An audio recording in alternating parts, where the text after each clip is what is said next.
Hello, friends. Just a quick announcement here before we begin the final episode of Beast Wars Season 2. Aaron is currently in the process of moving from here in Springfield down to Arkansas. We tried to get together to record after this one to start Season 3, but he's just too busy. And Caleb and I didn't really want to start Season 3 without him, if at all possible. So we're going to take a short break. So our boy can get settled before we start Season 3.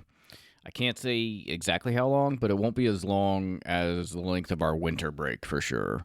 We have some Patreon-exclusive minisodes I can release publicly during the break, and I'll think of something nice for you fine patrons as well. Man, this pause isn't something we want to do, but this life is kind of a lot right now. So, hey, if you want a quick update on how my life is going, our appointment to get the windshield in our Jeep replaced was pushed back from May 30th to June 8th. If you recall, it was smashed by baseball-sized hail on the 28th of April. Fun!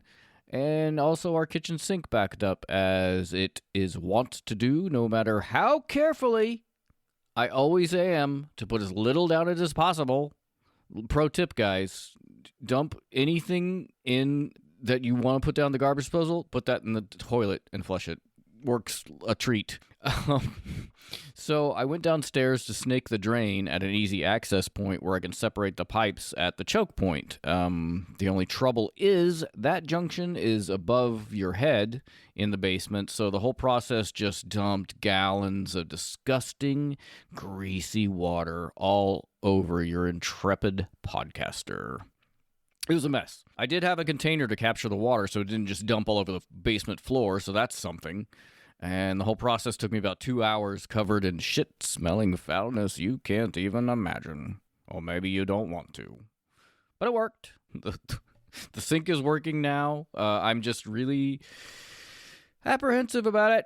So May has been a rough month for all of us. It's got to get better at some point, right? I did get the garden planted, so that's something. As for Caleb, as I record this, he'll be out at the old cemetery on Memorial Day taking donations. I think we talk about it in this episode. His wife, Andy, has like 50 relatives in town for a reunion, so the time he's going to spend out begging for money amongst the dead will probably be the most relaxing part of his holiday weekend. And his son Harrison graduated high school. West and I couldn't make it to the celebration on the 16th because he lives in Nixa, which is about 18 miles from our house, and as stated earlier, busted car. The rental place near our house just now opened up availability as of May 20th, and we just could not justify the Uber cost, sadly. But speaking of graduations, Aaron's kid, Carolina, graduated this year as well, and we did make it to that celebration because it's here in town, and it was really nice. I used to take her to piano lessons and dance recitals when she was little, and we went to Incredible Pizza all the time, like quite a bit. So much mediocre pizza and tickets.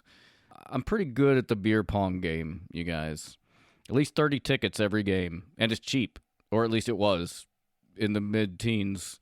Like $1 to play. Anyway, that's the rambly news. A little break, and then we'll be back for the third and final season of the Beast Wars. So stay tuned. We appreciate all of you great listeners, and especially our patrons. And we'll be back as soon as we can. And as always, pistols at dawn. Now, on with the show. I'm glad that you are recovering from the trauma of your driver's license photo. They told me don't smile. They said take off your glasses. Have you and they seen said this? look No, I haven't. down. Yeah. So I tried, and they were like, oh, they gave me like, okay, let's do it again. Let's do it again. And after like 3, they were like, all right, we're done.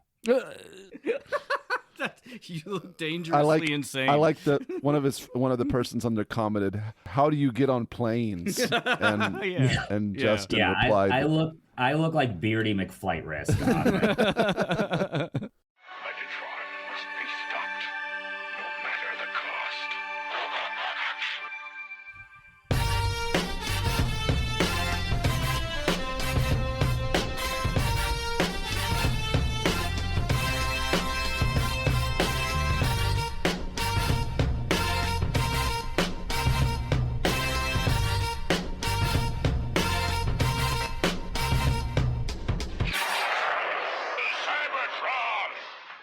Hello, friends, and welcome to the Autopod Decepticast, your bi-weekly podcast delivering an episode-by-episode breakdown of the 1998 series Beast Wars Transformers.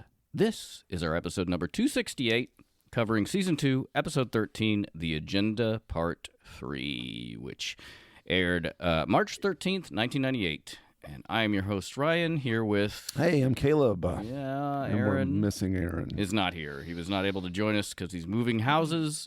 It's happening. Earlier than expected. He sold his house. Yeah. I guess you've sold a house. I just can't imagine how difficult it is to sell. This is the only house I've ever owned. How long have you been here? Since 2008. Wow. I have... It shows. Look at all the shit. Well... I would say it's looked like this for a while.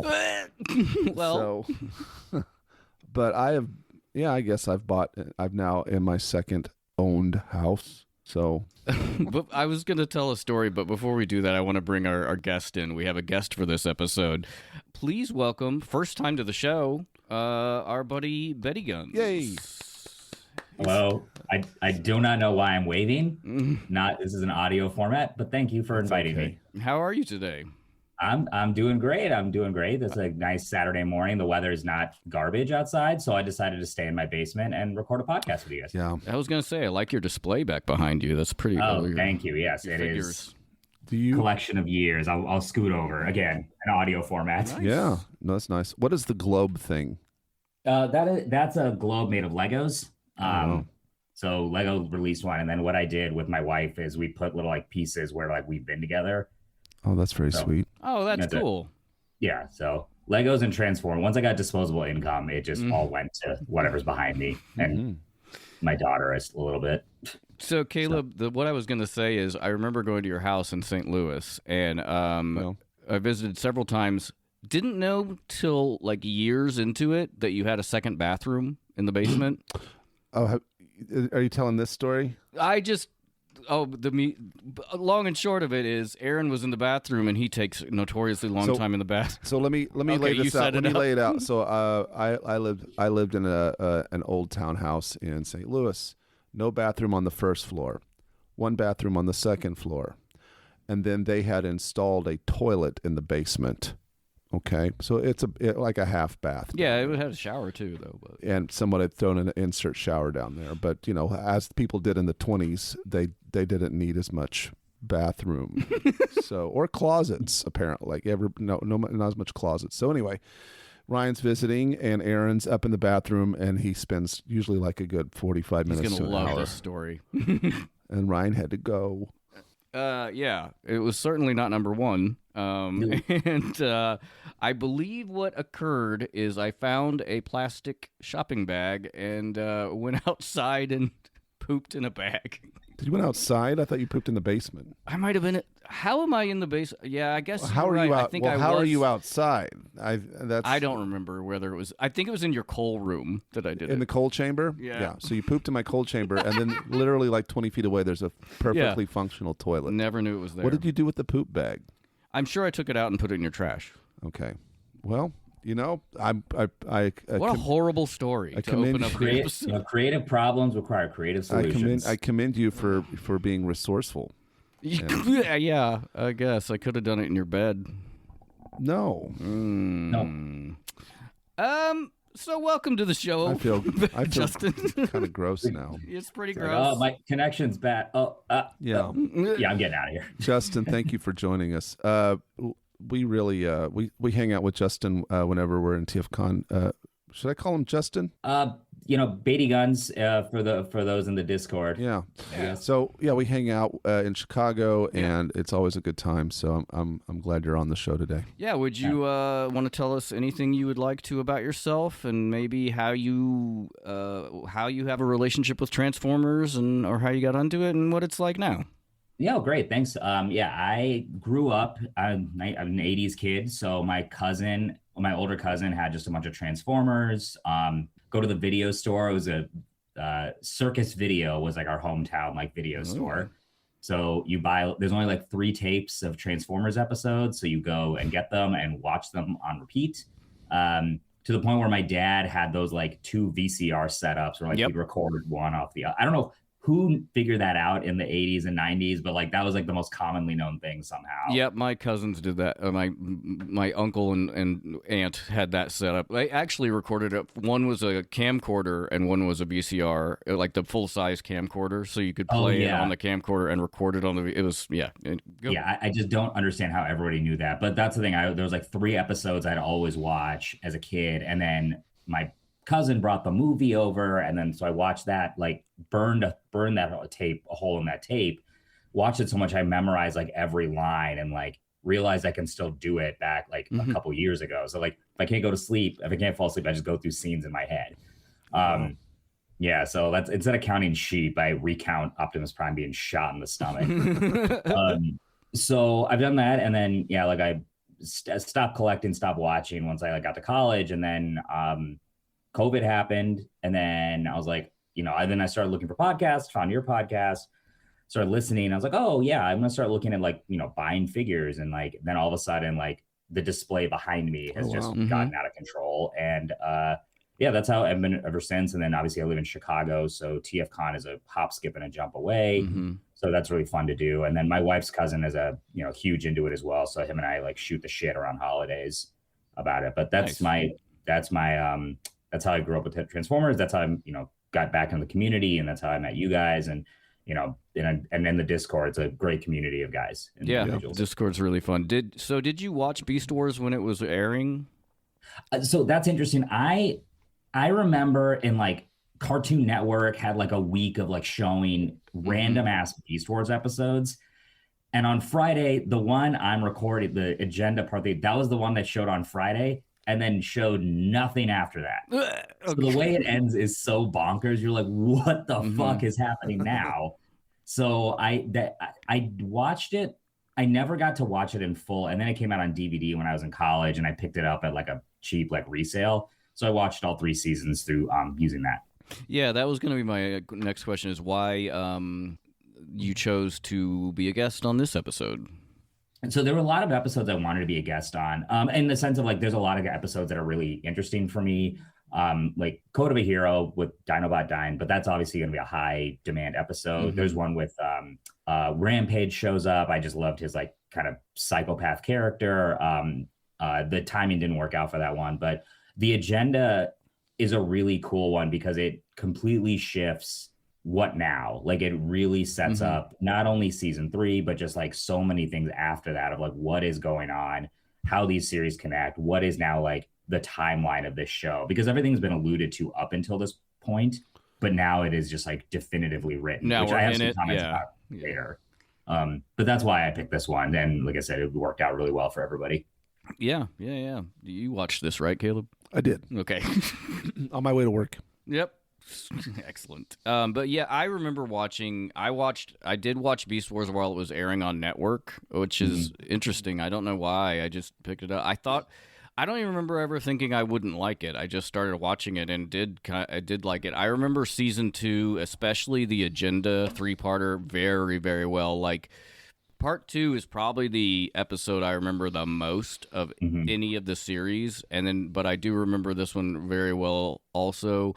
And the way it is played, it's very obvious that they were not sure they were going to get a 3rd season. Yeah. Do you think that they were setting it up with a huge cliffhanger so that it would really force the hand of getting a 3rd season? They were just like sort of, because that's there's no closure there.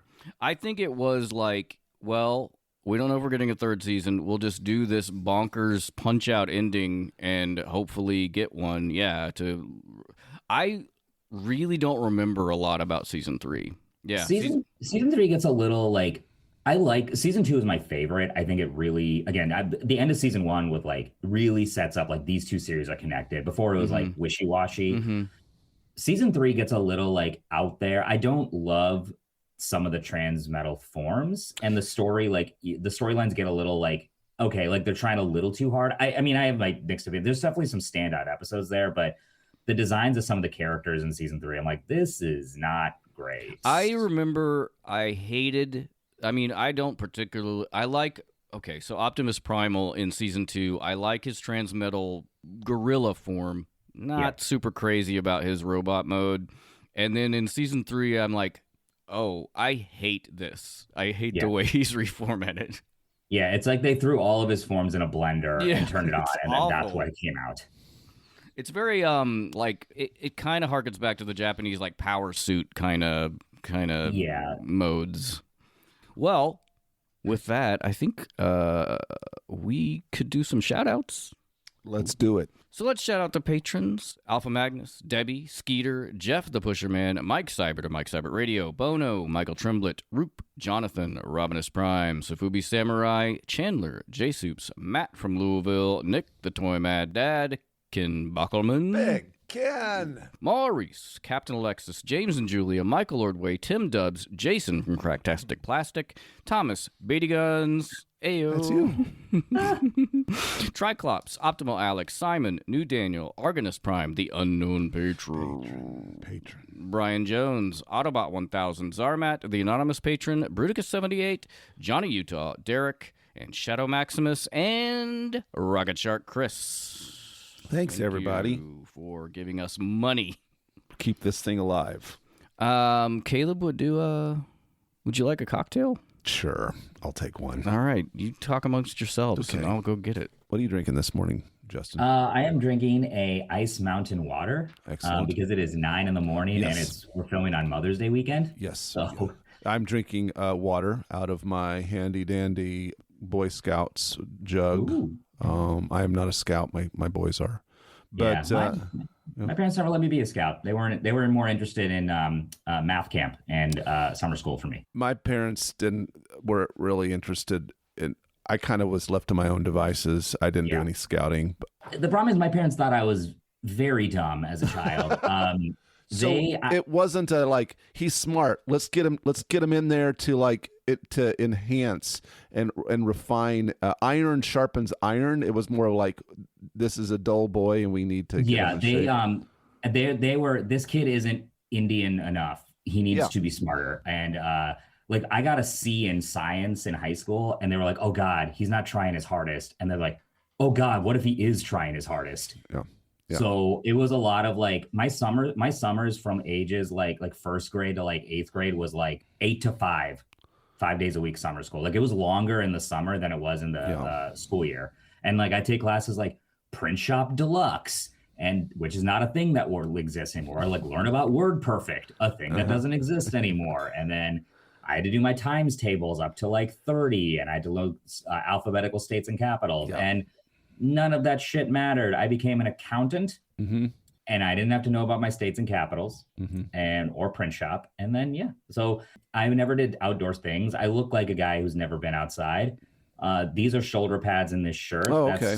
This is the body you're dealing with. I just eat a lot of Sour Patch Kids and exist. Okay, well, I'm glad you're existing for us today. No, exactly. You made it. Yeah. I will say, though, you did pick up the art of sleight of hand, though. Oh, yes. So the magic of it all, yes. Were you did that a little later, and your parents weren't sending you to magic camp or anything? No. They would have just beaten me until this mission.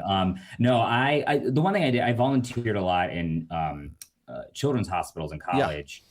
And then when I moved to Chicago, it was hard to volunteer. There's just like not a lot of options, or it's like a long wait list. But a buddy of mine's like, oh, there's this organization, shout out Open Heart Magic, where they teach you how to perform magic for kids in hospitals. So that was always a huge passion of mine. And then they taught me magic and taught it how to adapt it to kids with like limited mobility, limited psychological. So like that's just something I've been doing for almost 15 years. It's an amazing program, and when I found out you were doing that, I thought, well, this is an amazing man as well. So you can also do magic for drunk adults at bars, which is cool, and then really drunk kids in hospitals. Why there's a what are they called? A Venn diagram. There's a Venn diagram there somewhere, and I really enjoyed you doing some of that at the bar when we were at TFCon. It was a good time. Yeah. Ryan, are you?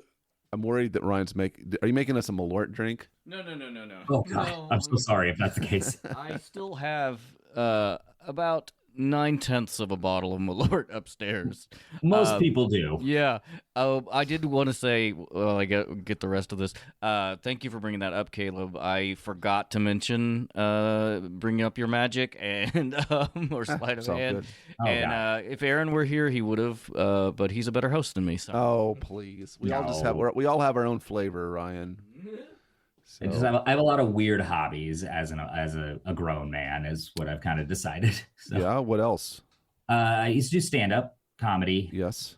Stopped doing that because I couldn't relate to anybody after a while in the audience. Like when I was in my 20s, I'd be like, hey, like, I hate my job and I'm bad at women and Yeah.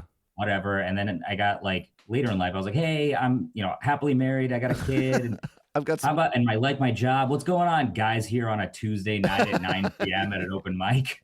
Yeah. Well, it's cool. You did stand up though. Yeah. Actually, one of my claims, this is my claim to fame. I was opening for somebody in Chicago, and they're like, hey, like the bar owner's like, hey, you're opening for somebody big. We can't tell you who it is. I was like, that's fine.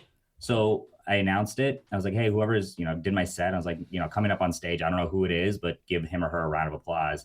And it was Aziz Ansari. Wow. And he dunked on me for 20 minutes for looking like him. Of course. So I was like, all right.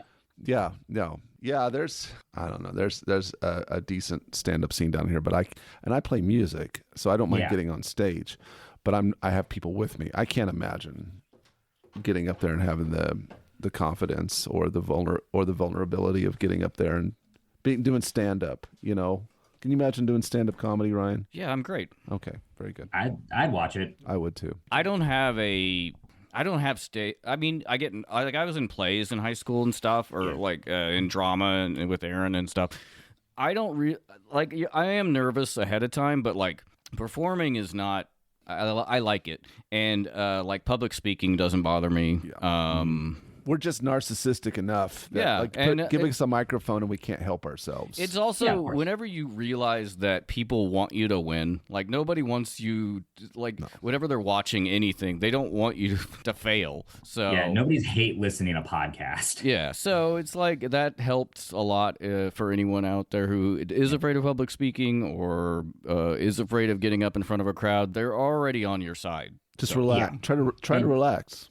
And that's what got me through Chicago, especially. But I've been to open mics and a lot of other places. Like Chicago is a very supportive scene for comedy and performing. Like I used to teach improv. I used to perform improv. I didn't teach stand up, but I took classes and learned. Like everyone there wants to see you succeed. They're all applauding and they're really nice. Like after every set, no matter how good or bad it is, people will come up to you and say, you did great. Getting up there is hard. And they'll even some people give advice, some unwarranted. But everyone is really supportive up there. And then I've done open mics in North Carolina and stuff when I was there for school. And same thing. Everyone is really, really supportive. So if anybody on listening wants to try it, it won't be as bad as you think. That's the best advice I can give you. Yeah. And wait, Chicago was a huge, especially in the 70s and 80s, coming up comedy scene of it was one of the big ones. Is Chicago second city? Yes, correct. Yes, it is second city and Improv Olympics. Those are the two, and comedy sports. Those are the three big things you have here. And coming to Chicago is always a good comedy show. If you're ever in town, you can always find something good. Nice. Yeah. I thought about. Whenever I was a kid, I was like, I'm going to be an actor. Or I always thought about just running away to L.A. or something like that. But I never really put any work into it. So obviously that's why I am doing a podcast now. Oh, but I'm not unhappy. Okay. I don't feel bad. It would not have been good for me. I probably would have died in a gutter. Oh, I started college as a pharmacy and theater major. Oh, wow. What a combo. And I was I don't know what a proton is, so I'm going to fucking kill somebody. And then also I want to make money one day, and being a theater major is not going to get me anywhere. Nope. Unless you want to be a teacher. Guess what? My son is starting college. I know you're worried about it. Yeah. He's going to, he's a theater major. So. Oh God. Yeah. Hold on. Let me, people can't see this. Let me get my foot out of my mouth. That's okay. Yeah. No. Oh, then again, after a few weeks I switched into business, and because I realized because part of the reason I switched, the first play I got into at University of Iowa, right day one, they're like, okay, all practices will be done in your underwear to get everyone comfortable with each other, and I'm like, I'm good. I don't need to Great. be here. That's not a problem at all. It Yeah, was a different time, that's- 2003. Yeah, that seems Criminal? well.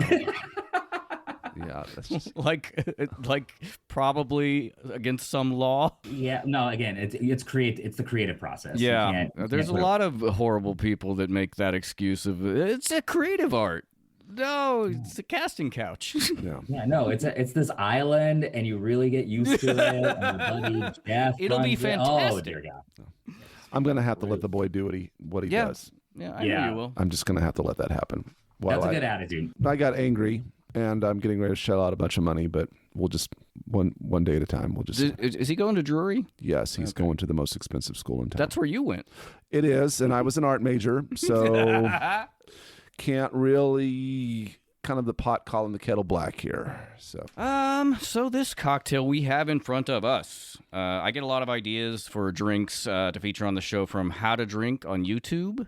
Mostly and I put them on the show just because I want to try them. So usually there's no rhyme or reason to it. This comes from How to Drink's episode, America's Most Controversial Nightclubs, to which I'll put a link on our webpage. It's a very simple drink. It's called the Pansy Cocktail. And you probably all know that pansy was originally a derogatory name for an effeminate gay man, but it was kind of reclaimed by the gay community and entertainment in particular in the late 1920s and 30s, and which is topical since this episode comes out on the eve of Gay Pride Month. Gay Pride Month's in June. So. Greg on How to Drink talks about the history of the pansy and pre-code cinema in particular. If you want to go check that out, I recommend it. All that to say, this is a very simple cocktail. For this cocktail, you will need 2 ounces or 60 milliliters of gin, 1 dash of Angostura bitters, 1 teaspoon of grenadine.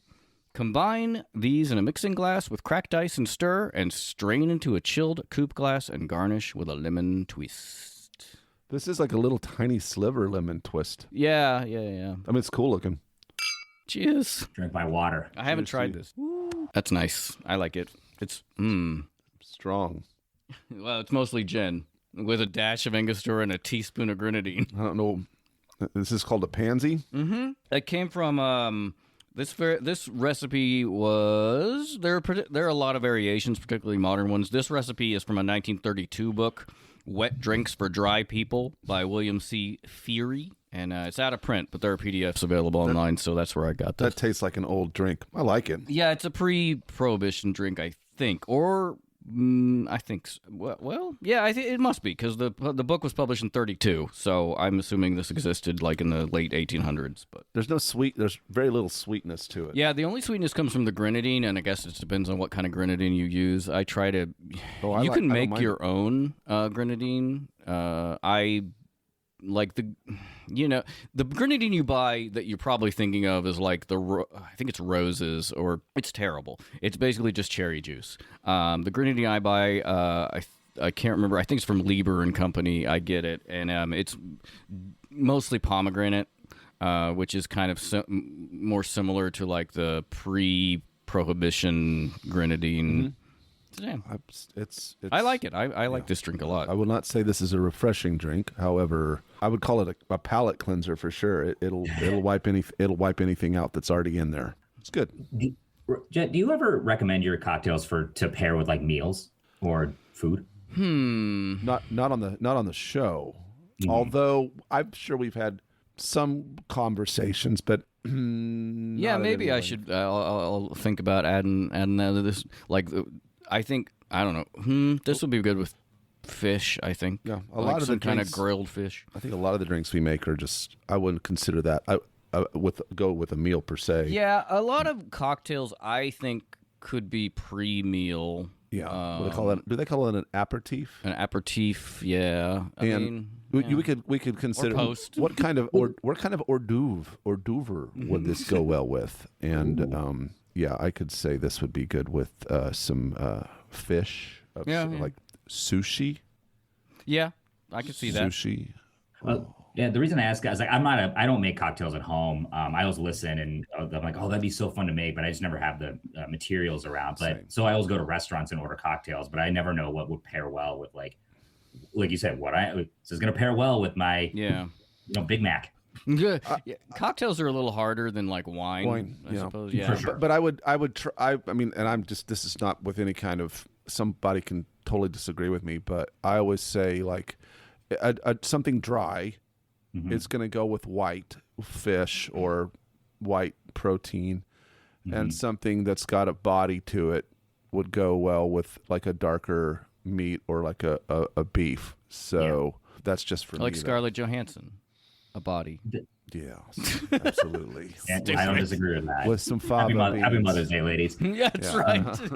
Well, I used to work in the beer industry, and part of our like training was like how to pair what meals you would pair with like a certain type of beer. Because wine is like sommelier and levels, and then beer is Cicerone, which I had to take the test for when I was there. And one of the testing questions, or a bunch of them, were related to like what kind of meat would you have with this beer you're tasting? Oh, that's really cool. I didn't really think of that because I haven't historically. I mean, I've kind of come around a little bit, but I've never been a beer drinker really.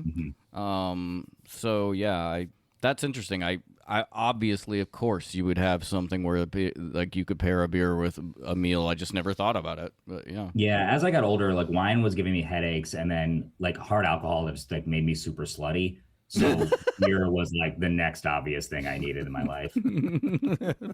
So that was our cocktail. That's good. You know, if you have a beer or a wine or a cocktail that you would like to pair with our podcast, you can do so by sending. This Everclear goes really well with APDC. Yeah, exactly. Oh, yeah, for sure. Everclear. Quick, I'm going to stop right here. Quick thing. We bought Everclear like whenever Aaron and I lived together in an apartment, and we turned 21 and bought Everclear. I don't know why. I cooked an egg in it.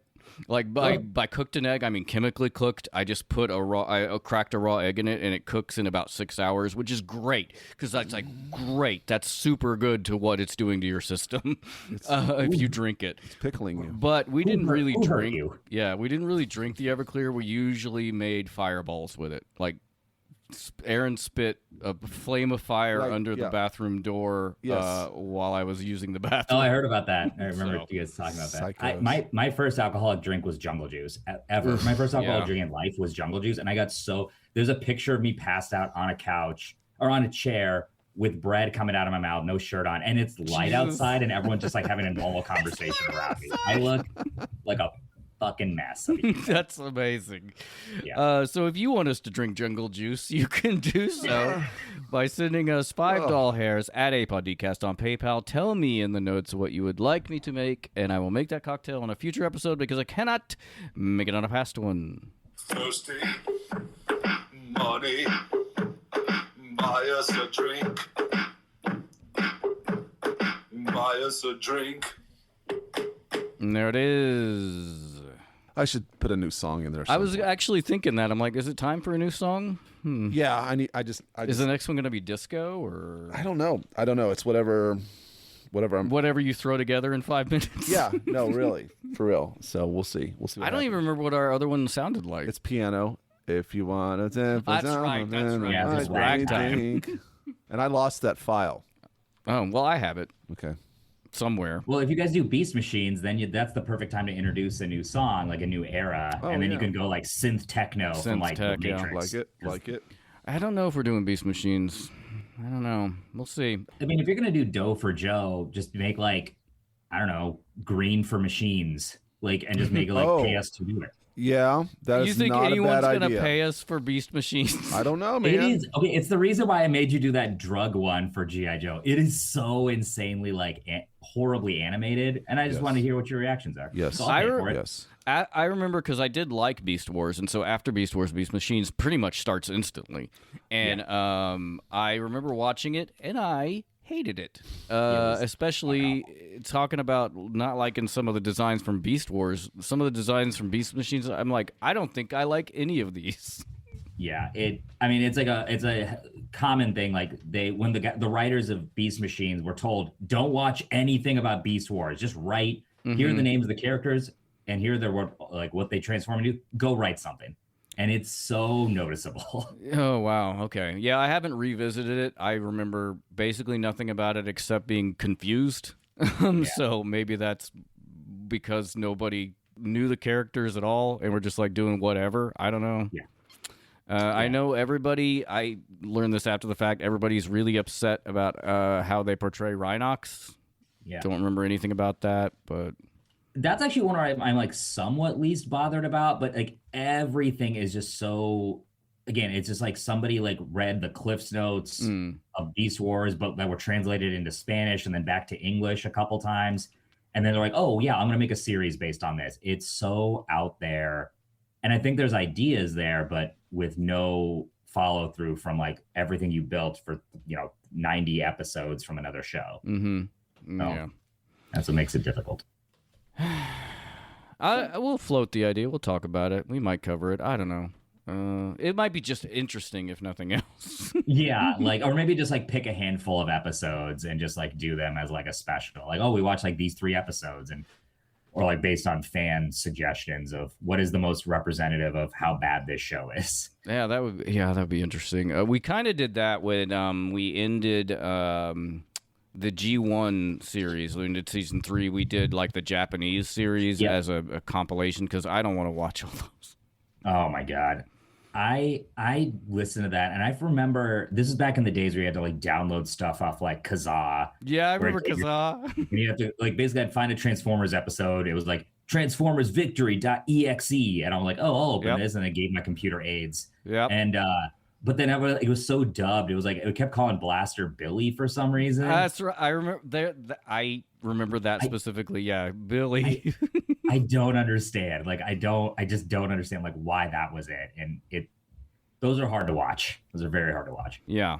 Because also, I remember it was Aaron's decision to maybe do like just a quick sum up because like isn't it really long? I mean, yeah. I mean, they're like, 40 to 80 episodes per series times like I think 3 or 4 series, like Victory, Master, I don't know, Saber. I don't know what the fuck. Yeah, Saber. Yep. So, last episode recap. You know what? We'll just let the show do it for us. We've never done this before, but... Last time on Beast Wars, the transwarp explosion wavefront should be entering Cybertronian space now. This is it. We're going home. After the Great War, a few Decepticons were granted amnesty. But rumor has it that one was reprogrammed and rebuilt as a Predacon. Ravage. Megatron is brilliant, but a rogue. He causes too much trouble. If Megatron is discovered still operating his own agenda... In the name of the Pax Cybertronia and the Predacon Alliance, you are under arrest. It appears someone dug this tunnel and then blasted it shut. This give you any clue? Megatron, permit me to introduce Lieutenant Tarantulas of the Predacon Secret Police. The Maximals have nothing. They were expecting rescue. I, on the other hand... This is Megatron, leader of the Decepticons. Let us talk.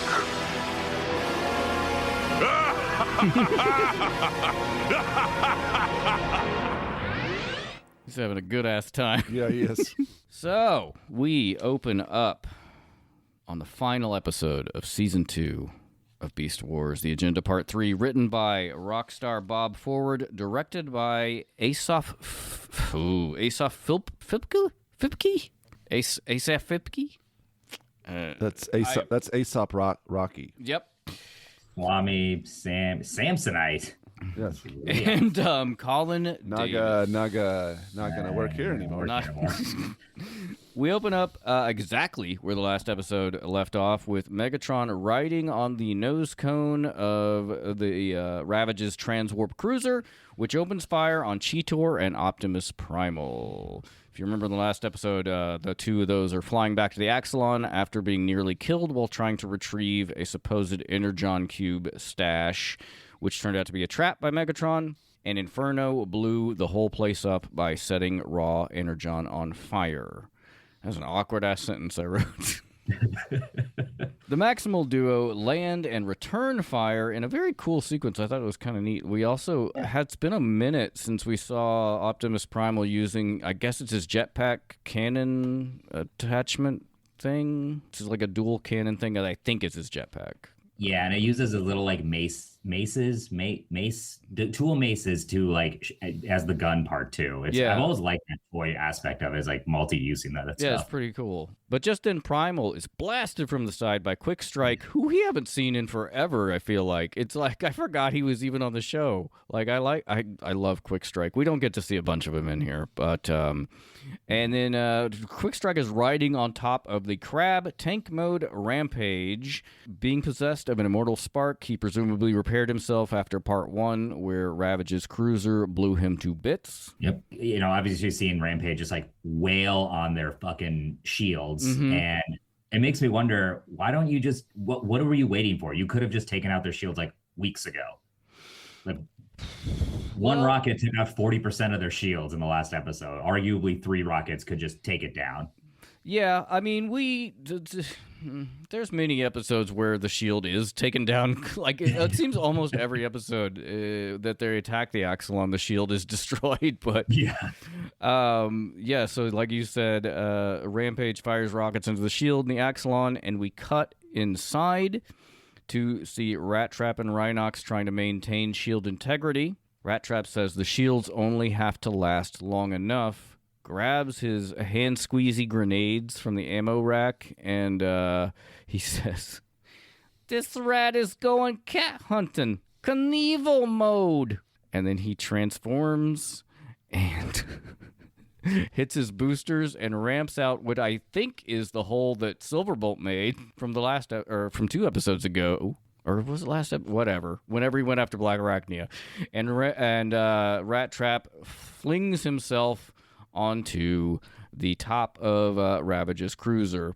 Knievel mode, obviously being a reference to Evel Knievel, if you're 50 years old. But kids watching this at the time, they were going to Evel Knievel shows. Like he was in his time, it is like one of his prime time. So he was just, kids were like, oh shit, Evel Knievel. So that makes sense. I totally track with that. I prefer Super Dave.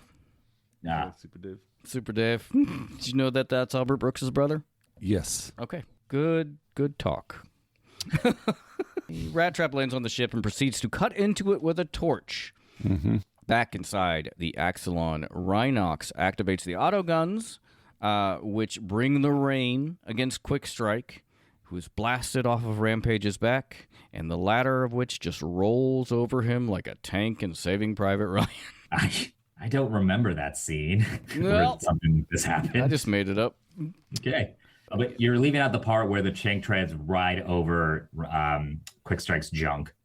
Oh, I didn't even notice. Step on me, daddy type situation. Super good. Oh, man. Oh, God.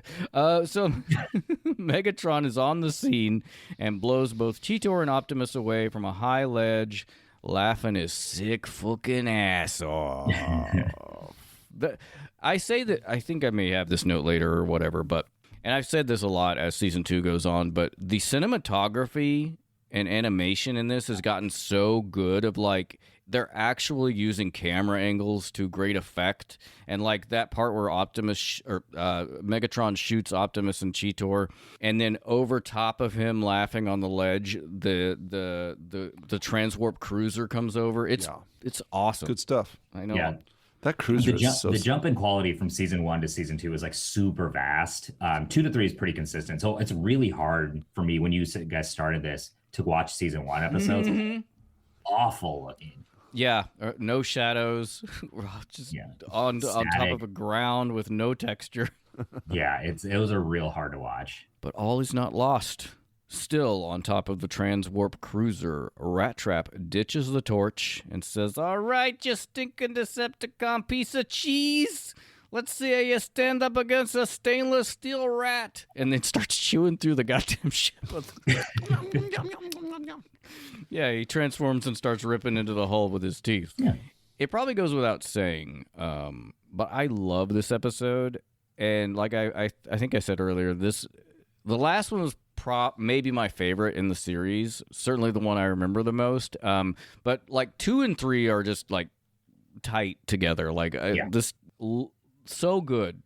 Enjoyed them so much. I had so much fun doing the notes for these 2 episodes. Yeah. And one of the things is notice, everyone has something to do. Like every Maximal especially has something to do, and like they all stand out in very specific ways. So I appreciate that. Where the G1 it was just like here's like 14 Autobots on the side. Yeah. No, that's a great point. I didn't even think of it like that, but yeah, exactly. Everybody in the show is doing something. Silverbolt's trying to get laid. If a noble cause, if there ever was one. We cut to inside the Axelon, where the computer informs Rhinox that the shield failure is imminent, and in a pretty funny paraphrase of Optimus Primal, Rhinox says, "Well, that's just dandy." Yeah, that caught me off guard. Yeah, I was like, oh, all right. Yeah. We slide into the periscope viewer of the Axelon to find Rampage in bot mode out on the hill, and he fires the atomic symbol missile into the Axelon shield, bringing it down. But Rhinox is now also outside, and he rips into Rampage with his twin chain guns. Rampage shoots back, and we get the John Woo Rhinox dive. Mm-hmm. Dubs. And as Rhinox returns fire, Ravage's transwarp cruiser crests the mountain ridge, and he orders Tarantulas, who I guess is on board the ship, to divert all power to weapons. Mm-hmm. Which hilariously consists of pushing a button to deploy a huge fucking missile Bonk. from the top of the ship. He's like, bink! That is a very funny shot. A huge fucking missile from the top of the ship and charge the phasers or whatever to full. Tarantulas laughs, as he is wont to do, but just then, Rattrap cracks the shell and drops in behind the spider. Which comes out with like a sick guitar riff. It does, there. Yeah, there's a lot of guitar in this episode, y'all. Yeah. Like, I wish that was what would play when I walk into, like, my kid's room to wake her up. Oh, I did want to capture this bit. All power to weapons. Yo, straight butt! Got a pair of belly bombs here with your name right on them. Eat them and wait.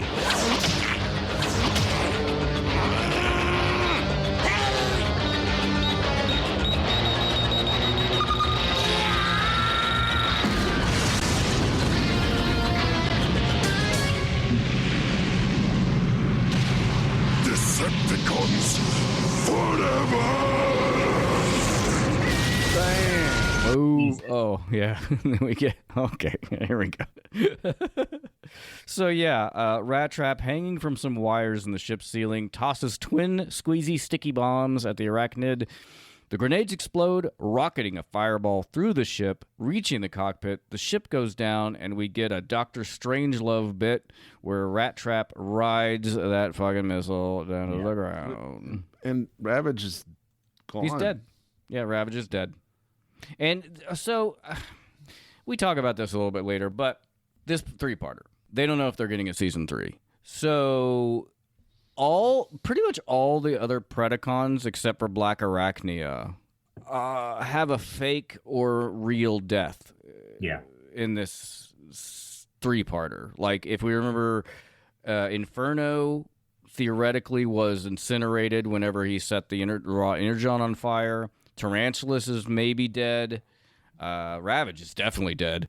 And I can't remember if I don't think Ramp have a death. But basically, they're kind of like just running through the roster because, like, they don't know what will happen in the next season. So this is like a weird form of potential closure that they're writing in? Yeah, because, I mean, spoiler, if you care.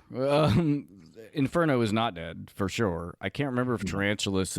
I can't remember. I'm excited to find out. Tune in.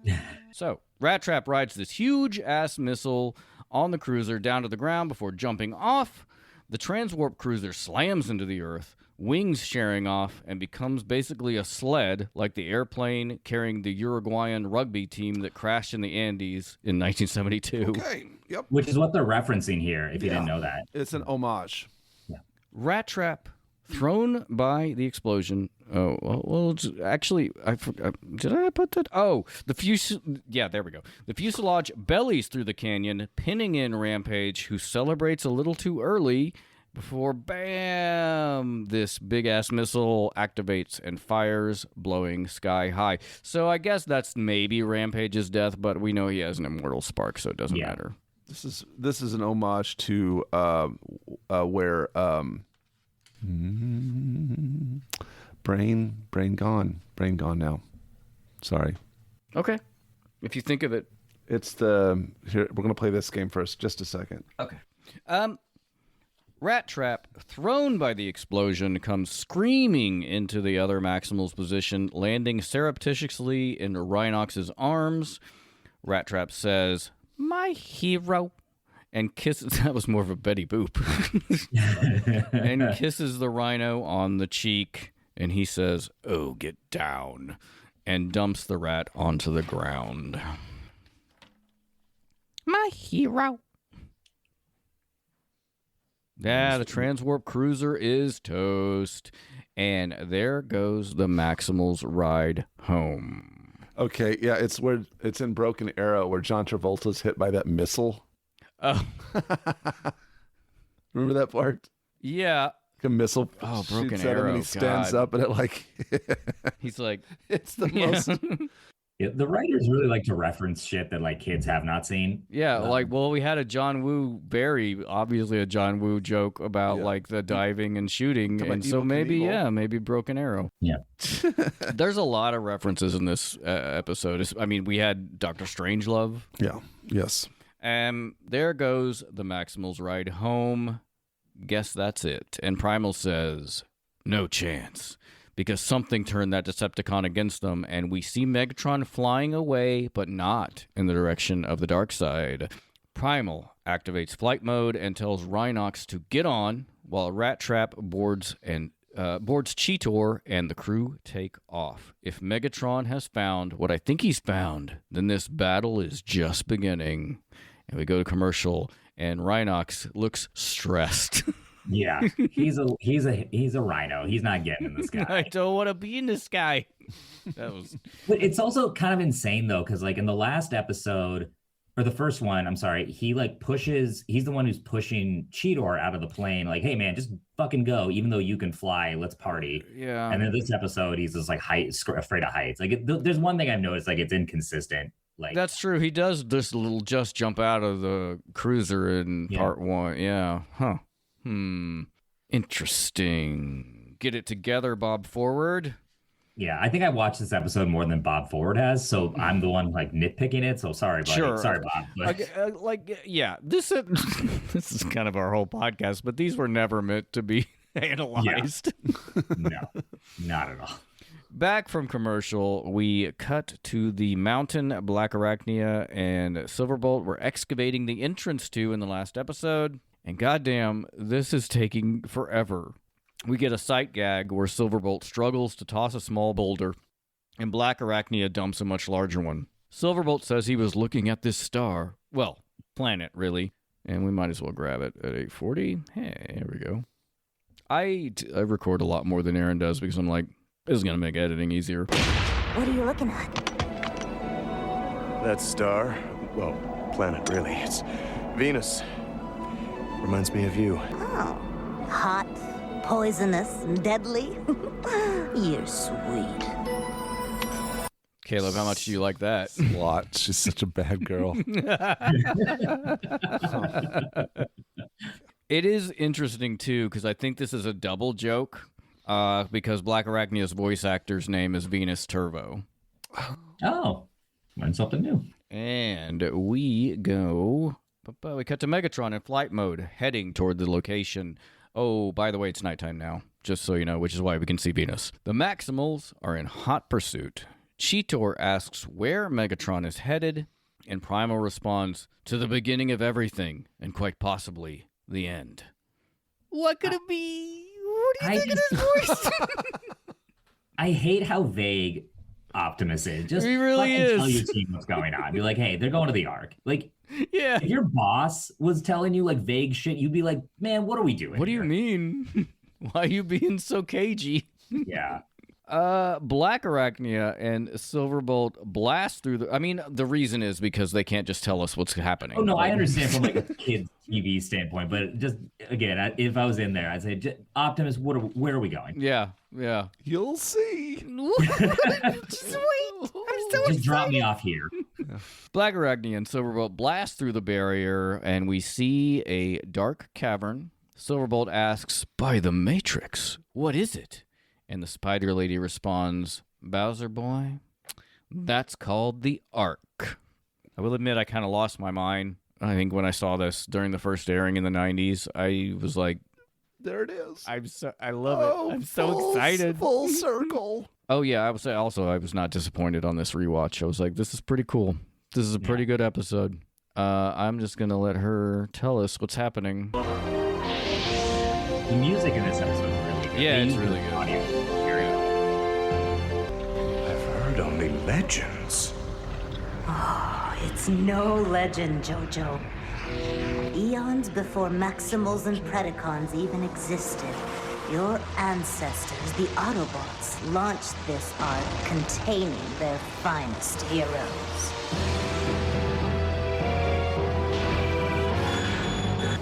But it was attacked by Decepticons and crashed here on Earth. Yeah. So, I mean, because TV show, but outside of that, is there any reason that she would know that? She knows it because we'll get to it in a second, but she basically downloaded the information from the Golden Disc.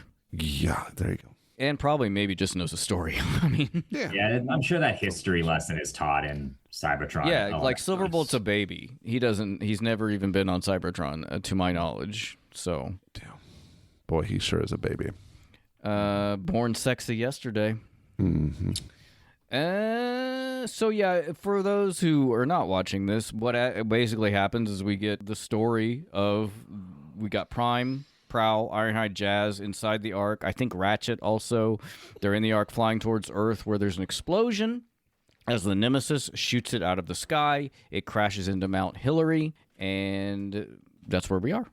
And I think at this point, I don't know if I have this point later, but like depending on what timeline we want to use, I'm not going to focus on it too much, but they've probably been in this cave like a million years at this point because they crashed 4 million years ago on Earth. That's right. This is maybe 3 million years ago. So there you go.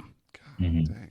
So even though these characters are back in time, the Autobots still were that much further back in time. Yeah. I mean, Prime is, I think, 9 million years old. Granted, 4 million of those he was asleep, but... Yeah. The power of the Ark must be immense, Black Arachnia says, and it's all mine. And then Megatron shoots her from behind. Yeah. The doggo slams into the Ark and is stunned by presumably Teletron 1's defenses. God, it feels so nice to say Teletran 1.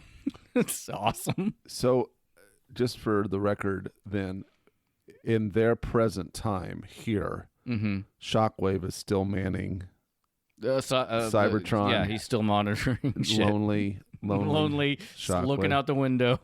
Oh, man. All by myself. That's such a long time. He's just fighting female Autobots right now. Yes, exactly. Oh, Megatron, what happened? I'm not gonna lie, this episode in particular, because we're reviewing it in depth, it really, like I said before, I had a lot of fun with this. Megatron fires at the entrance of the cave, again collapsing it just as the Maximals arrive. Back inside the cave, Megatron presses Black Arachnia because she has the codes to the ship downloaded from the Golden Disc before it was destroyed. And she's all like, "How you gonna get him, Grapeface? Shoot me?" And he says, "No, I had a much better target in mind," and aims his tail cannon at the unconscious face of Silverbolt. And we go to commercial. Why? This is, maybe I missed something. Why are the codes to Teletran 1 on the Golden Disc? The Golden Disc was like inscribed by like Earthlings and Megatron. I don't think that he has a password to get in. Yeah, you're right. I don't really remember unless I'll have to go back and look, and maybe I'll add a note here, but Yeah, you're right. Like, how is she able to get into the arc? Presumably, there's some because she's so bad. Presumably, there, I guess, is something on that. I don't know. Maybe Megatron had the codes to the shield. And then, yeah, there's a lot of, and then also like if Megatron allegedly is the one that came here, dug it out, and then blew a hole in it to close it, like, why didn't you just open it right then and there? Like, there's a lot of questions. Like, as you, again, we rewatch it 150 times. Sure. You're like, oh wait, but why? And that's something that stuck out to me because I just rewatched it. I'm like, wait, why? Like for this episode, and I was like, why does she have the codes to get in? Well, and also whenever this series started, this was not the plan. No, for sure. So, like, as we'll get, I mean, a lot of the time travel stuff gets really wonky because, like, they have to just wedge stuff in to fit. So, yeah, again, it's just like maybe nobody will think about this because why would they? Why would they? What is a DVD? Why are people rewatching this? What's a podcast? What's a podcast? Give us money. Black Arachnia downloaded the Golden Disc data back in Coming of the Fusors Part 2. We're back from commercial, and the Maximals are digging back into what we'll just straight up call Mount Hillary. And there's so much digging in these past 2 episodes. Jesus Christ. Megatron's really good at, like, he's good at the long game. I always. He always is able to pivot. Yeah, you always see these like Reddit posts like which Megatron is like the best, most successful, or most effective. And I was like, I think it's Beast Wars. Honestly.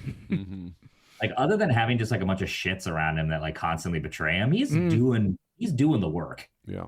Yeah, like the original Megatron did conquer Cybertron, which is impressive. But I think this is like we get to see this Megatron in the process of doing kind of that, like we, in the what was I said in the last episode, the return of the War Dawn. That's it, War Dawn, where the aerial bots go back in time and we meet Orion Pax, who becomes Optimus Prime.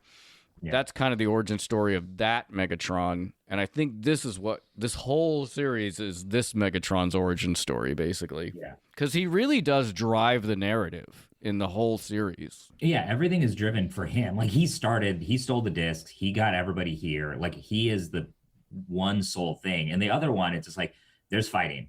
Okay. Yeah, the power station of the week.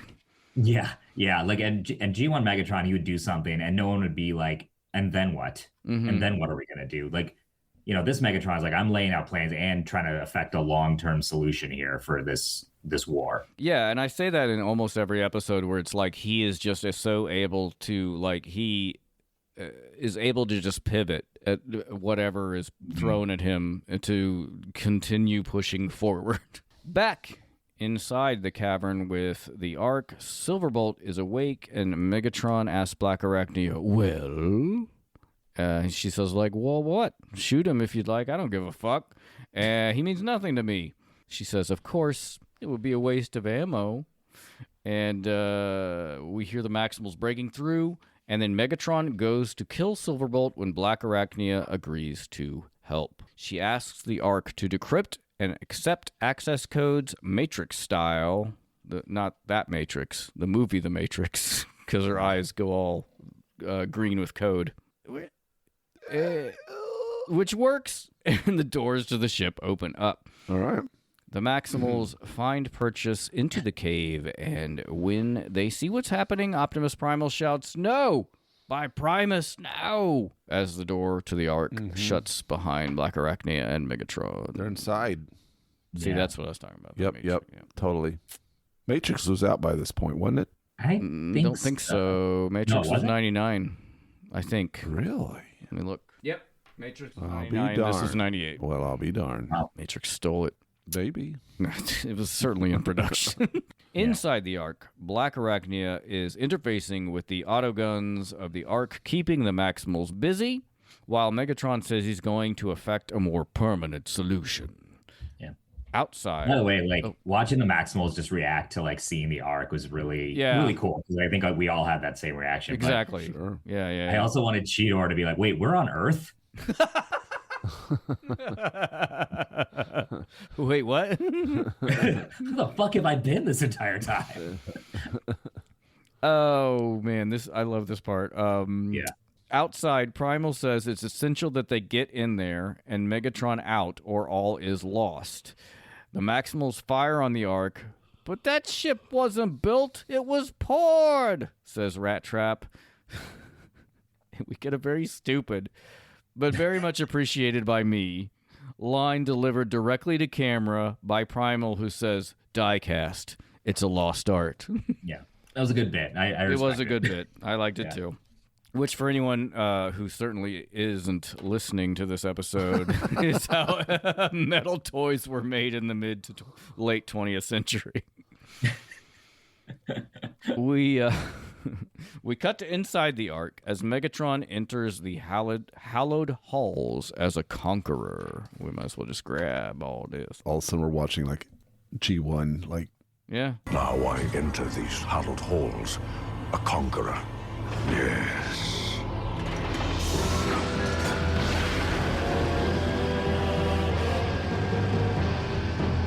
Autobots and Decepticons, still frozen in emergency stasis, awaiting the moment 4 million years hence, when they will awaken to start the Great War.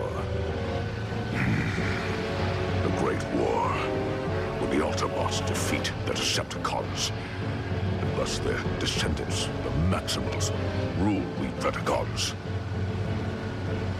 Archaic energon guzzlers, how dare they?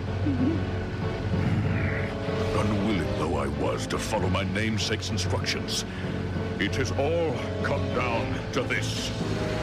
The ultimate risk for the ultimate prize. A day of reckoning with those who made us slaves. Mark off your slave bingo card. Slaves. Been a long time. I like how he calls his ancestors energon guzzlers. Yeah. He has some great lines here. When he said, "Now I enter these hallowed halls a conqueror," I thought, and I looked to see, I thought maybe that was a Julius Caesar reference. Mm-hmm. It sounds not. like it. It is not. It is original to this. Cool. Good writing. Yeah. I mean, it's a great speech. I mean, it's a speech he's definitely practiced. Oh, for sure, in the mirror. Bathtub with his job. Like while he's shaving. So, question I had is, why are the Autobots and Decepticons so much larger in size? I think they're huge. I think we talk. I can't remember. I know why, but I can't remember if it's in the show proper. Basically, they were like the Predacons and the Maximals are more energon efficient or versions of the Autobots and Decepticons. So they're smaller. Yeah, they're smaller. They're more energy efficient. Basically, they're Teslas. Don't. I know. Okay. Yeah, I was surprised to see like how the Autobots and Decepticons were behemoths compared to these people. Mm-hmm. Because he's a Tyrannosaurus. He should be really big. Well. Okay. Yeah. But I mean, it makes sense because when they're fighting in like that one episode where there's a bunch of humans around, like they are the same size as humans. Okay. Yeah. Yeah, I'll have to look back and see because I know that answer, but where do I know that answer from? Maybe just reading TF Wiki. I'm not sure. Yeah, I know the same thing. I wonder if I was trying to think if it came up in season 3, but you said you haven't seen it, so I don't. I've seen it. I just don't remember it. So maybe it's that. Yeah. Yeah. But I knew the same answer came to my head. It's like it's more efficient use of energon. That's why they scaled down. So maybe it is like a throwaway line. Yeah, maybe. Megatron hovers over the head of Optimus Prime and says that the Autobots made his kind slaves, and we cut back outside where the Maximals are having no luck getting inside. They concentrate their fire on that fusion cannon autogun, but you know who comes in clutch? My boy Rattrap. Yep. He nails that thing right down the barrel, and it goes boom, knocking Black Arachnia over inside and bringing down the Ark's defensive shield. Presumably, her broken connection is what shut down the gun and the shield, I guess. That's what I got from it. Yeah, another Rattrap MVP award. Mm-hmm. He's just me, because I am great. Megatron has his little villain speech to the unconscious Optimus Prime before directing his internal computer to direct all power to primary weapons and starts shooting Optimus Prime in the face. Wagging its finger at his face. Mm-mm-mm. This is how I think my wife tells me things in like when I'm sleeping, and she just like lecturing at me. Yeah, it's over top of you. Like, I come in here as a conqueror. Do the laundry. Back outside the Ark, Rattrap is trying to hotwire the Ark's doors to no avail, at which point Rhinox is just like, fuck it, and chain guns the panel, which works. And I love this trope in movies and TV where shooting a panel opens the door. Yeah, it does. Oh, but it only opens a crack because the Rhinox has to pull it the rest of the way open. Megatron commences his attack on Optimus Prime, and there is some there's some commentary to be said here about how, we talked about the Predacons being second-class citizens on Cybertron, which is true. Like, that's Megatron's whole thing, is he doesn't like how they're under the thumb of the Maximals. And we have seen hints to that where, like, I kind of think they are second-class citizens. Honestly, I'm with Megatron on that aspect, but it loses me in so much it's not really about the freedom for his kind as much as just what he wants. Like, he doesn't, I don't think, actually care about the Predacons. He just cares about himself. Yeah, I think he just wants to be in charge. It's just like a Megatron thing. Like, yeah. At least in this series stuff. Like the later IDW comics, it's a little more nuanced, but you're right. I think it's just his true colors come out of, I just want to be in charge. Yeah, he doesn't care about Cybertron or Cybertronians. And you know what? Hey, Megatron, if you don't believe in universal rights for all Cybertronians, I can't get on board with you. Yeah, I can't get... Like, that's... West and I were having a conversation about political differences, like, not ours, but like whenever people say political differences, they don't mean political differences. What they mean is, I don't believe in universal rights for human beings. Yeah. Yep. Megatron unleashes his power blast into Optimus as the Maximals crack the door. Light explodes through Prime's head, and waves of time start blasting around the Ark, creating a fickle finger of fate that is stretching off the Earth and into space-time. A whirlpool of time starts spreading past Mars into the Sol system, and we see Primal and the Maximals being torn apart by temporal fuckery. Oh my God. Yeah. Temporal fuckery. Might as well just capture this ending. Why not? Time itself is all being destroyed!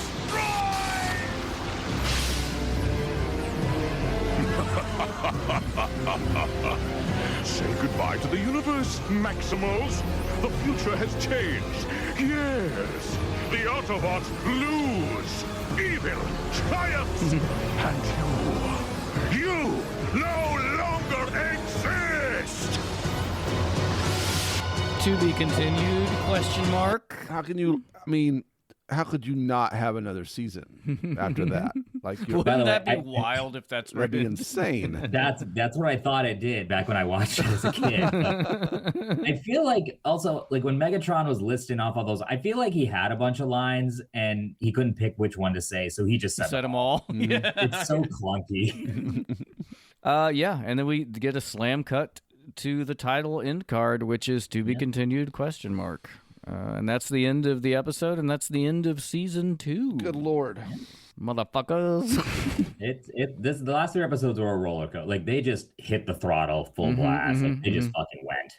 That's why, again, maybe why it stuck in my mind so much is like, yeah, we brought the Autobots and Decepticons into it literally, like they're in the mountain. But yeah, I loved every second of doing this 3-parter. It never occurred to me until this episode that the Autobots and Decepticons are on the planet. Yeah.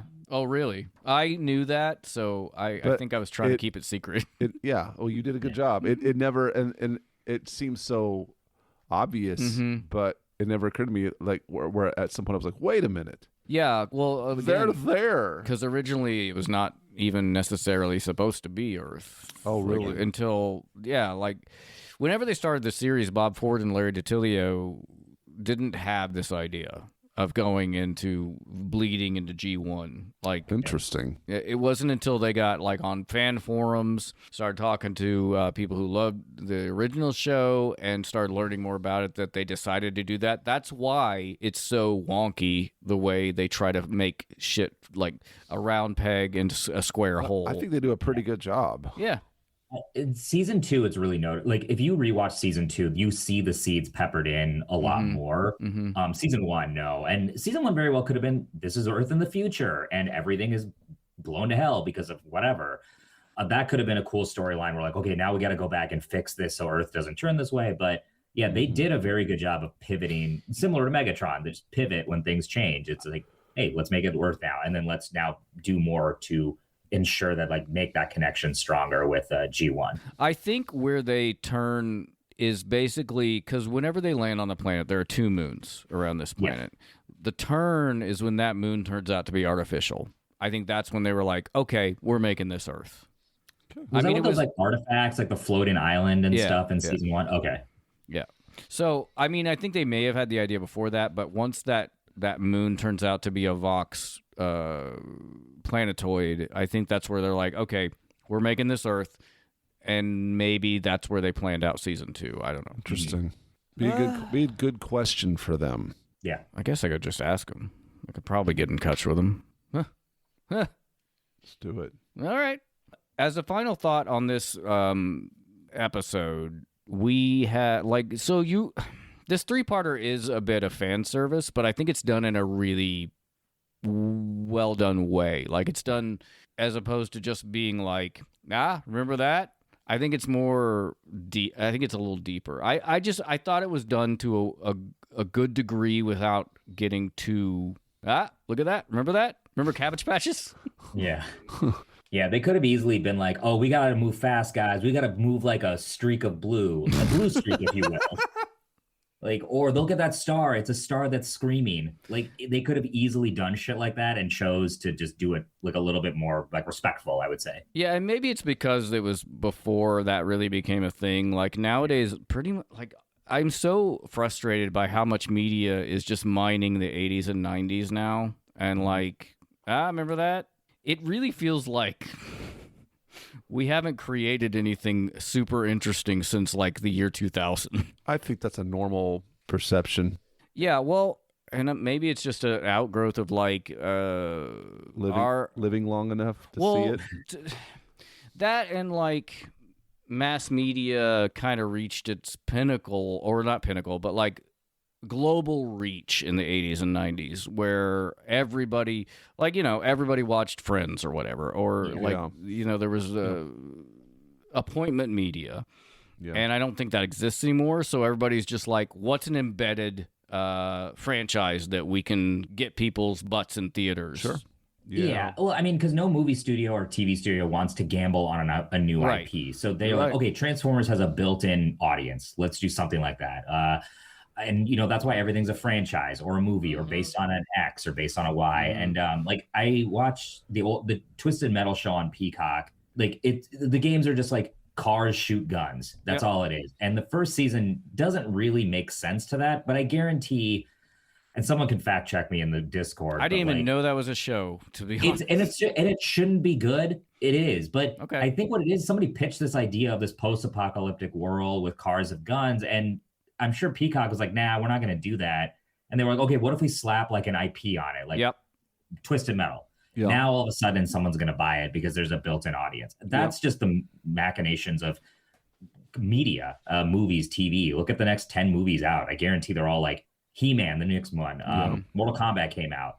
Everything is based on something else. It's why we don't have like mid-budget movies anymore, because nobody wants to even take that amount of risk, which is like, I love mid-budget movies from like the 80s and 90s, 70s even. I think, honestly, we're going to see kind of a 70s thing where like Martin Scorsese and like Steven Spielberg, John Carpenter came up, where they were making interesting movies, and kind of like, I think we're going to see people trying to, I think the film studio might be due for a turnover, like, because they are just investing in tentpoles. They're just investing in huge movies. So I maybe I'm just hopeful that we'll see some independent films again. An optimistic Ryan Jett. Wow. No, no. Yeah, you're more optimistic than me. Like I think more of the creatives are going to come from video games and movies, or video games and books adaptations. To be honest, like you're seeing more video games being made into like high prestige TV.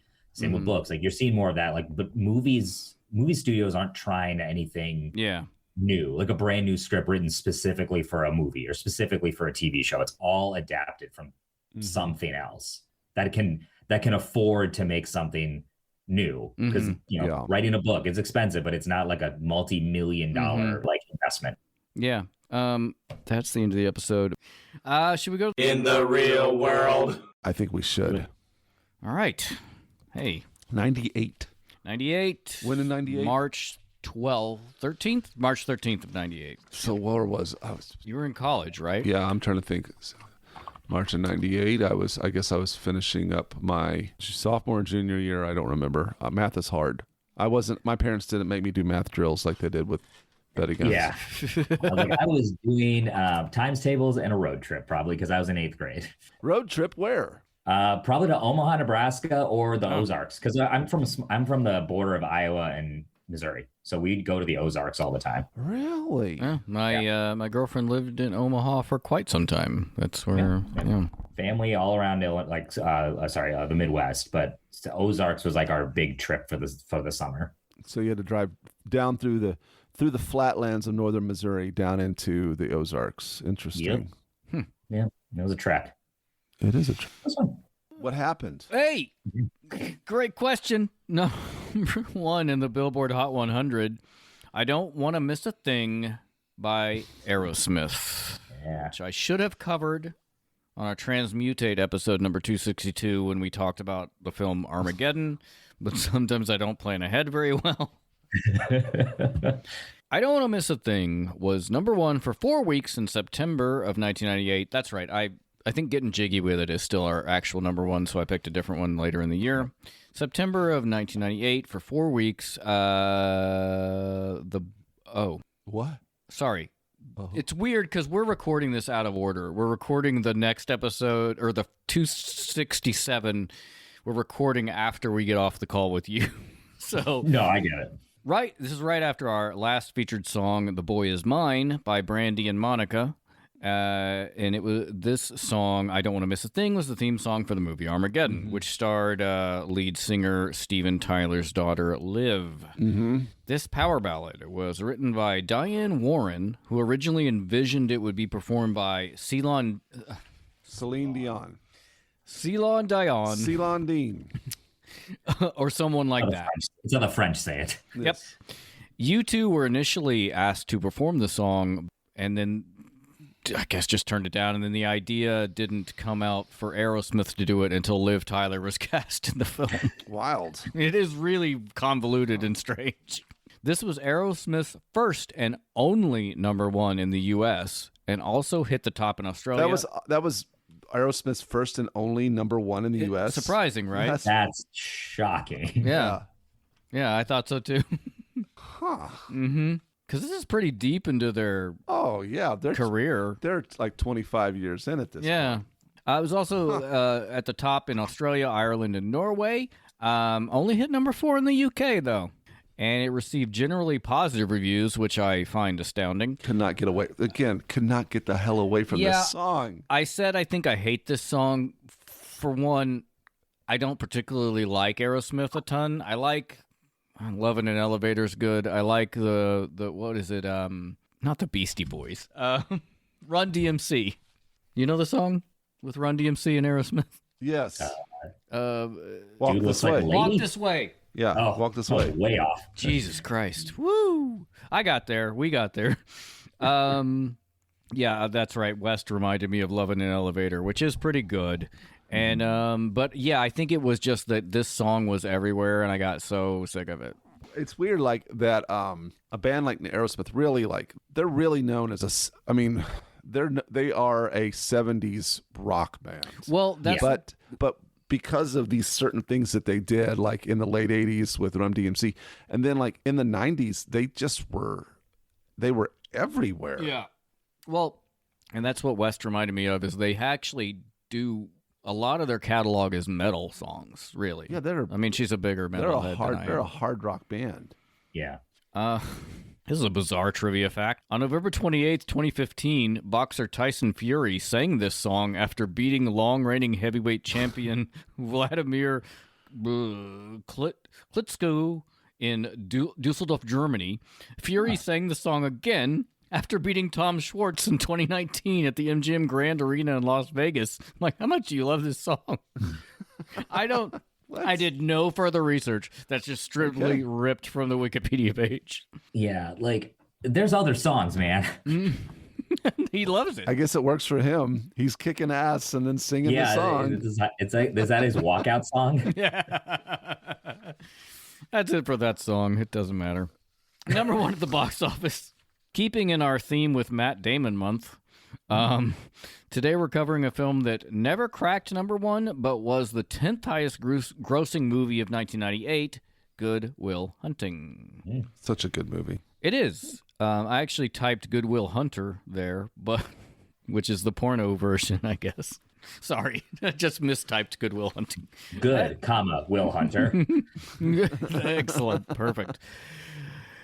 If you know anything about Ben Affleck and Matt Damon, you probably remember that this film was written by the pair and directed by Gus Van Sant. Damon and Affleck had been friends for a long time, but they both grew up in Cambridge, Massachusetts. This movie, Good Will Hunting, stars Matt Damon, Ben Affleck, Robin Williams, Stellan Skarsgård, and Minnie Driver, with Casey Affleck and Cole Hauser in supporting roles. It is set in. You guys have seen this movie, right? Good Will Hunting? Yeah. Oh yeah. Okay, just checking. Yeah. It's set in Boston, and the film follows Will Hunting, played by Matt Damon, a troubled but self-taught mathematical genius. Maybe he took some road trips to the Ozarks. Maybe. Probably. I probably saw him there. Working as a janitor at MIT, whose talent is discovered by Professor Gerald Lambeau, played by Skarsgård. To avoid jail, which was a bar fight, Will agrees to study under Lambeau while attending therapy with psychologist Sean McGuire, played by Robin Williams, which forces him to confront his past and his relationships, including with Harvard student Skylar, played by Minnie Driver. Will's a bit of a bitch in this movie. He's not a student. And so he's like, I would guess in his mid-20s. Well, Matt Damon, I think, is 28 whenever he filmed this role. But I'm like, oh, really? The guy he's playing is not a student. He's the janitor. So I'm like, he has an enormous chip on his shoulder throughout this whole movie. Oh, yeah, I wrote down. I like this movie a lot. I don't know if you all have noticed, but I tend to feature movies that I like in this segment. Unless they were number 1 for that week when I have to cover them. Affleck and Damon were inspired by the resentful feelings experienced in their childhood towards students who came to Cambridge and attended Harvard and MIT, taking over the university with a sense of disrespect to hometown residents. Townies. Yeah, townies. Yep. Well, they were townies. Yeah. They were townies.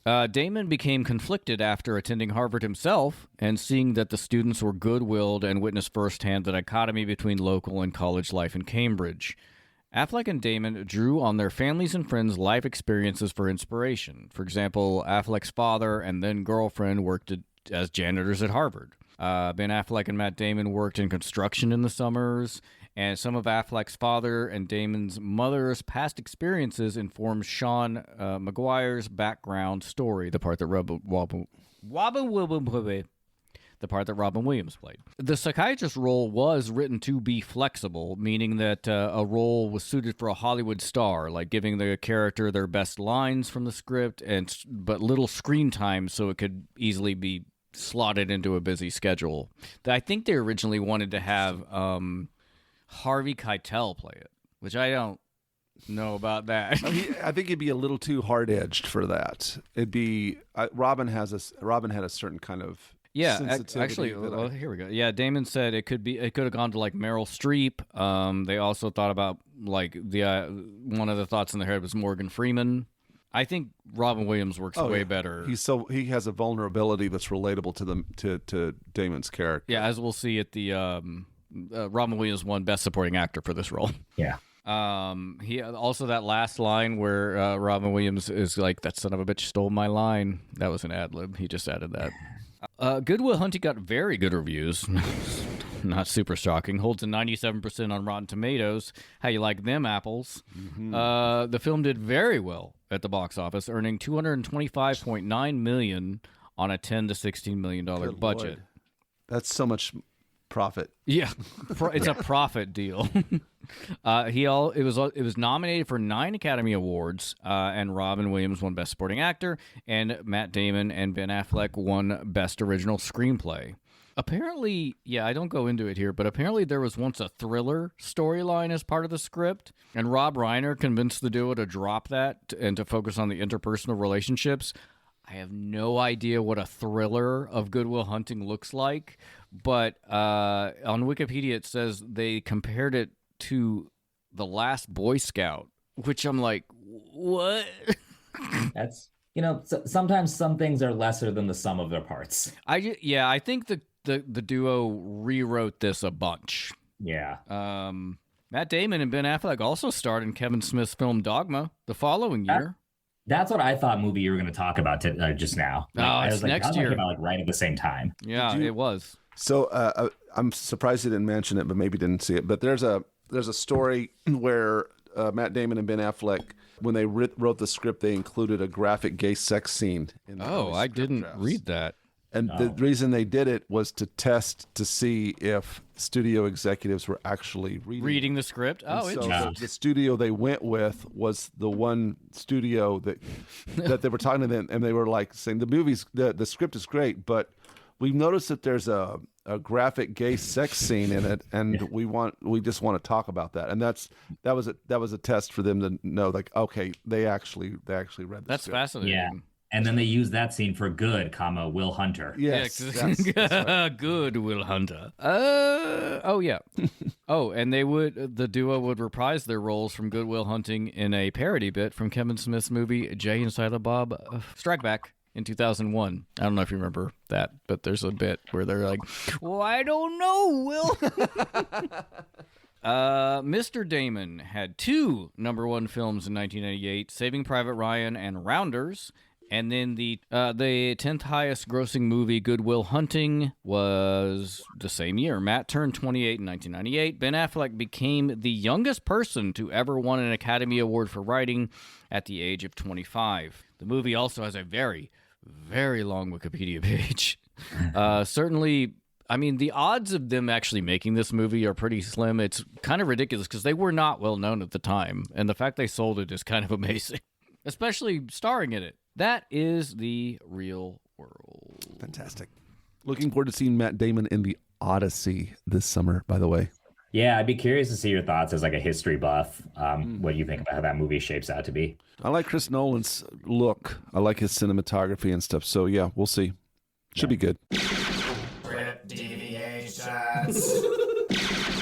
As with pretty much all of these 3 final episodes of Season 2, we have a bit to talk about here. Yeah. This episode was directed by Asaf Filipke and Colin Davies, and I'm sorry. Okay. I thought you were. I did do some research on Aesop, and he's just an industry guy from Canada, like these other guys, and he's done stuff like Friendship. He's done like My Little Pony, Friendship is Magic, and he's done some other stuff today. He was associate producer on Season 2 of Beast Wars with Jennifer Twiner, before moving to the part of executive creative consultant for Season 3.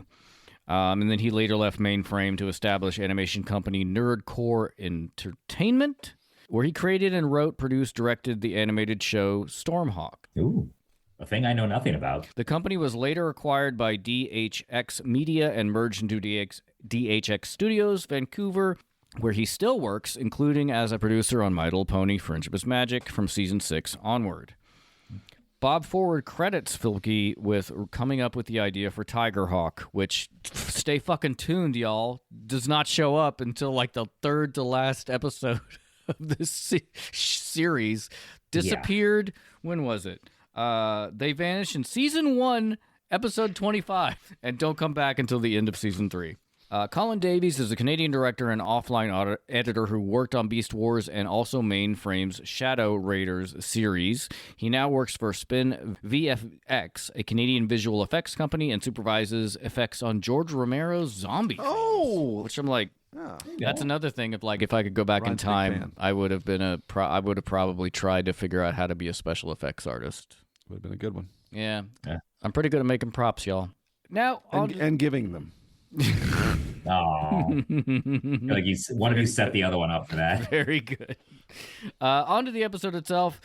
This point is more of just an interesting nugget. Despite every multi-part episode in Beast Wars using Arabic numerals in its title, including the first 2 parts of this, the episode Agenda Part 3 opts for the Roman numerals in its title card instead.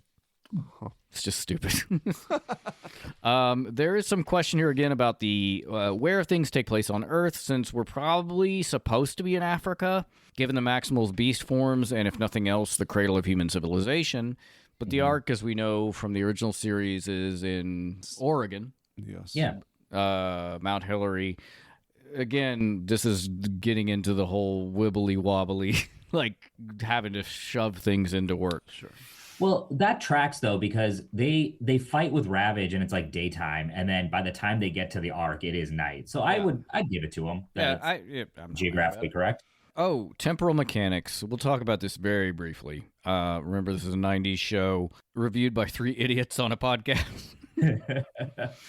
Time travel is always a problem, no matter how it's portrayed. There's an argument that Megatron's plan here could have erased the Predacons also completely, and himself, as easily as the Maximals. So it's a small wonder that he was reluctant to follow his namesake's instructions and regards it as the ultimate risk. That was more of a Ravage voice. The ultimate risk.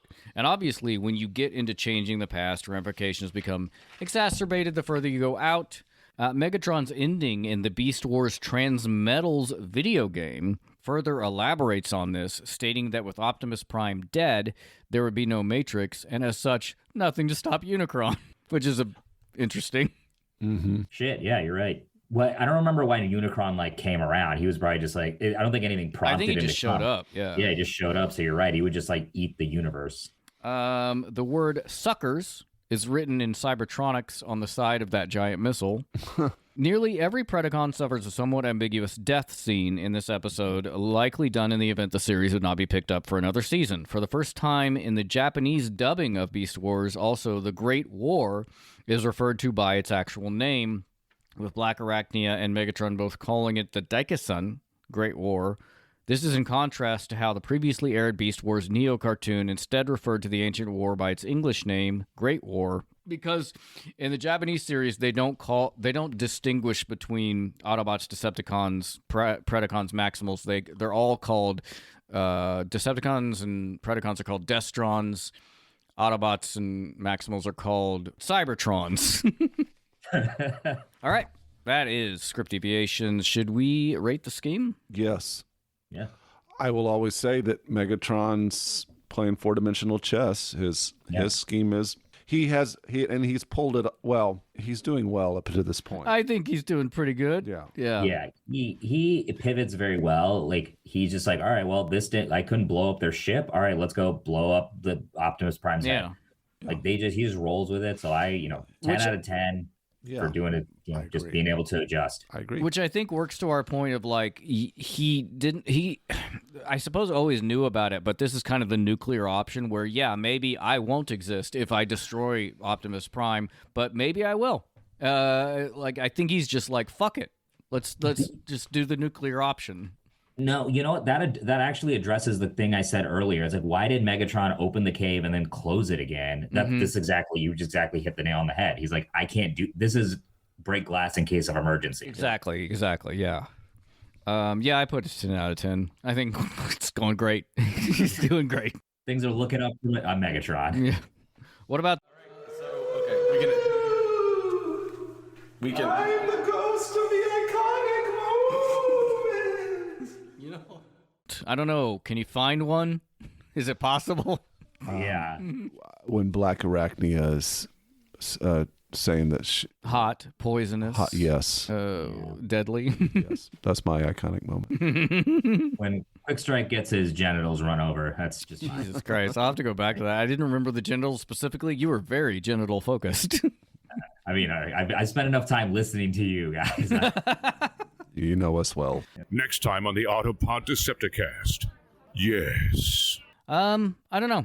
I didn't actually look ahead because I don't remember how season 3 opens. I can have a guess, but yeah, I haven't looked ahead, so I guess we'll find out together. That's exciting. I like that. Plugs. Bedigunz, Justin, thank you for being on the show. Please tell us anything you would like to plug, share. Where can people find you online? I don't have an X. I don't have a Twitter. I don't have a whatever it is these days. I don't have a Blue Sky. I have Facebook. And Instagram. You could find me. Bedigunz is the same thing on the Discord. Yeah, just find me on there. And then you can find me on Facebook by extension. And then I mentioned this earlier. My biggest thing I'm supporting, Open Heart Magic. We do magic for kids in hospitals. Check it out. Awesome. It's really fun. We're in Chicago, Cleveland, and Detroit areas, Ann Arbor specifically. So out of that, I got nothing really else to plug. Nice. You'll find him getting searched at TSA's airports everywhere. Right. Yes. If you want to watch a cavity search, come to the O'Hare TSA. I will just be hang there. out. Yeah. Buy some popcorn. It's like the Michael Jackson meme, just him eating popcorn watching. Yeah, sure. But Chicago, if anybody ever comes through or is in Chicago, please hit me up. Always happy to grab a drink, grab food, grab a coffee. Yeah. Do a shot of Malort. Malort. So have some Malort. Yeah. I didn't say that. Should you wish to support us, the simplest way is to give us a review, Apple Podcasts, Spotify, Google Play, sub on YouTube, Patreon, many levels of support. Many. Yes, the Booty Box starts at the $5 level. We have done no work on that for this year, but are trying to. We are talking about it a lot. It's just hard. It's been a hard year, guys. Well, Aaron's moving. We'll get there. Yeah.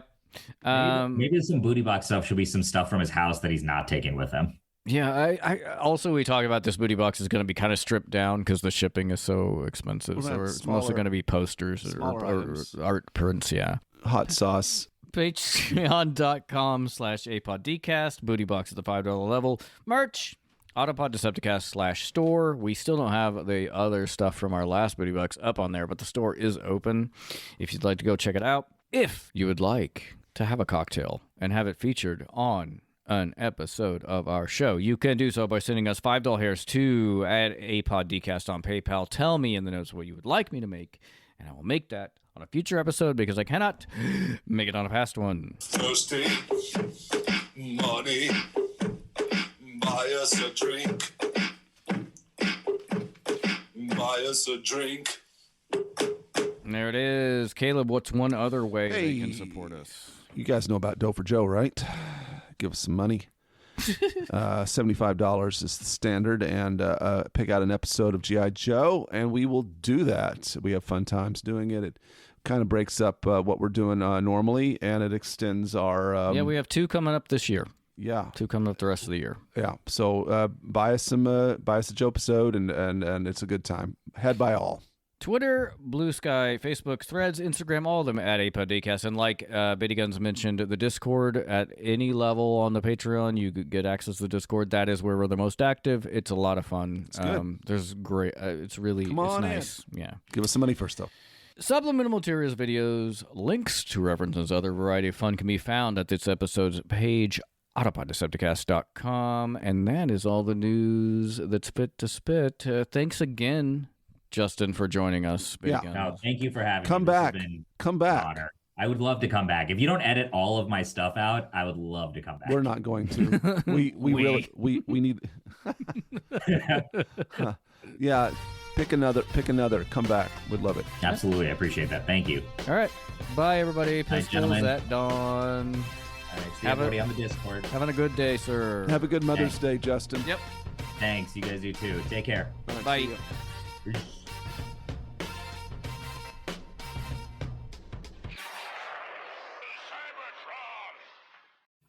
Cells is the sponsor of Autopod Decepticast.